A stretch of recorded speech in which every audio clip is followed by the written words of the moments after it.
We learn from AJ Edu Solution. Hello everyone, edu solution या संपूर्णतः मराठीसाठी वाहिलेल्या YouTube चॅनलमध्ये मी अजित सर तुम्हा सगळ्यांचं हार्दिक स्वागत करतो.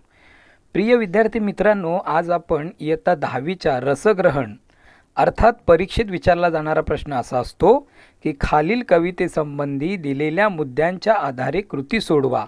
हा एकूण 8 गुणांसाठी विचारला जाणारा अत्यंत महत्त्वाचा आणि सर्वाधिक गुण देणारा प्रश्न आहे. त्याच प्रश्नाची आपण आज चर्चा करणार आहोत. तर आज आपण 10वीतील कविता क्रमांक 13 हिरवगार झाडासारखं या कवितेचं रसग्रहण म्हणजेच खालील कवितेसंबंधी दिलेल्या मुद्द्यांच्या आधारे कृती सोडवा हा प्रश्न अभ्यासणार आहोत. जसं आपण नेहमी करतो त्याच प्रकारे आपण याही वेळेला माझं स्पष्टीकरण हे मराठी आणि आपल्या अभाषिक मित्रांसाठी हिंदीमध्ये सुद्धा असणार आहे. चला तर मग करूया सुरुवात रसग्रहणाला. प्रस्तुत कवितेचे कवी कवयित्रीचे नाव असा प्रश्न आपल्याला विचारला जातो. हिरवगार झाडासारखं या कवितेचे कवी आहेत कवी जॉर्ज लोपेझ. प्रश्न दुसरा, प्रस्तुत कवितेचा विषय. हिरवगार झाडासारखं या कवितेचा विषय आहे झाडांमधील विविध गुण तसेच कठीण प्रसंगातही संकटाचा सामना करण्याची वृत्ती याचे वर्णन केलेले आहे. तो अतिशय एका वाक्यात तुम्हाला हा विषय लिहायचा है. इसका मतलब यह है बच्चों कि पेड़ जो होते हैं उन पेड़ों में विभिन्न गुण यानी विभिन्न क्वालिटीज़ होती है और कठिन समय में भी साहस से संकटों का या मुसीबतों का सामना करना ये हमें पेड़ सिखाता है.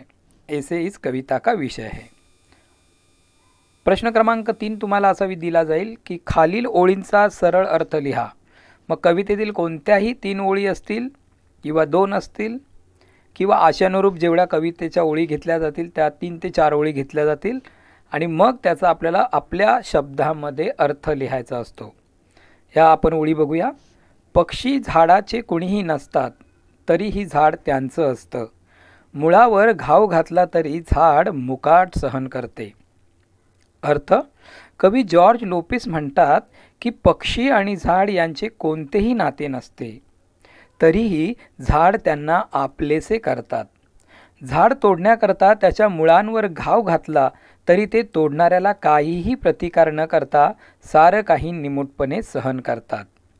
आणि हे झाड अशा अनेक पशुपक्ष्यांचे सहारा बनतं, त्यांना आसरा देतं. तर मुलांनो, असा अतिशय सोप्या पद्धतीने आपण आपल्या शब्दांमध्ये अर्थ लिहायचा आहे. हिंदीमध्ये आपण याचा अर्थ असा लिहिता समजून घेता येईल तो असा कि कवि जॉर्ज लोपेझ कहते हैं कि पंछी और पेड़ इनका जो नाता है वो कोई नाता नहीं होता है, फिर भी पेड़ जो है उन्हें सहारा देता है. पेड़ को जब कोई काटने के लिए आता है तो उस काटने वाले को कोई भी प्रतिकार ये पेड़ नहीं करता. इस तरह ये पेड़ चुपचाप अपने आप को कटवा कर लेता है और किसी भी प्रकार का दुख व्यक्त नहीं करता. तो या प्रकारे या कवितेचा आपल्याला सरळ अर्थ लिहायचा आहे. ज्या ओळी आहेत त्या ओळींचा टू द पॉइंट आपल्याला अर्थ लिहायचा असतो. त्यानंतर प्रश्न 4 विचारला जातो. कवितेतून मिळणारा संदेश. हा 2 गुणांचा प्रश्न आहे. आपण लिहिलेला आहे हिरवगार झाडासारखं या कवितेत झाडाच्या सहनशीलता, परोपकारी वृत्ती आणि खंबीरपणा अशा गुणांचे वर्णन केलेले आहे. हे सगळे गुण आपल्या अंगी मानवायला हवेत. तसेच झाडासारखे हिरवेगार लोकोपयोगी जीवन जगायला हवे असा संदेश कवीने या कवितेतून दिला आहे.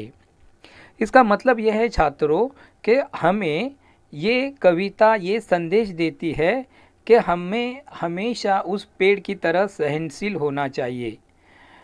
पेड़ में जितने भी गुण हैं उन गुणों को हमें अपने जीवन में ढालना चाहिए. इसी तरह हमें पेड़ की तरह लोगों के उपयोग में आना चाहिए. ये संदेश इस कविता के द्वारा दिया गया है. त्यानंतर प्रश्न 5वा, कविता आवडण्याची वा न आवडण्याची कारणे. हिरवगार झाडासारखं ही कविता मला खूप आवडली आहे, कारण या कवितेत साध्या सोप्या शब्दात कवीने झाडांच्या गुणांचे वर्णन केले आहे. झाडाचे अत्यंत लोभसवाणे व्यक्तिमत्व कवीने अतिशय बारकाव्यानिशी टिपले आहे. या सगळ्या गोष्टी मनाला खूप आवडल्या, म्हणून ही कविता मला आवडली. तो बच्चों, हम लिख सकते हैं कि कविता क्यों पसंद है और आपको ये क्यों अच्छी लगी. तो हमें सीधा लिखना है कि ये कविता मुझे बेहद पसंद है. साथ ही साथ इस कविता में जो शब्द है वो बहुत ही सहज और सुंदर शब्द के कारण पेड़ का वर्णन बहुत ही अच्छे तरीके से किया गया है.